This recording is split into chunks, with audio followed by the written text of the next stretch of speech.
ভালো মিষ্টি আছে, এগুলো পেকে গেছে, দারুণ মিষ্টি। এবার এটা 3বার ফল হচ্ছে এবছরে, গরমের জন্য একটু ফলটা ছোট হয়েছে সাইজটা, কিন্তু আবার ধরে গেছে গোটা গাছে।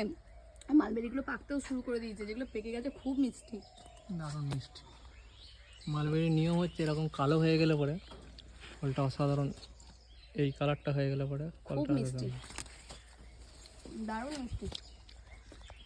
এবার টেস্টটাও খুব সুন্দর এসছে, কারণ গরমের যে পাকাটা সূর্যের আলোয়, সেটা একটা অন্য ব্যাপার থাকে। আগের বারের থেকে কিন্তু টেস্ট অনেক ম্যাচিওর, গাছ ভর্তি হয়ে ফল এসছে। সাইজটা একটু ছোট হয়েছে,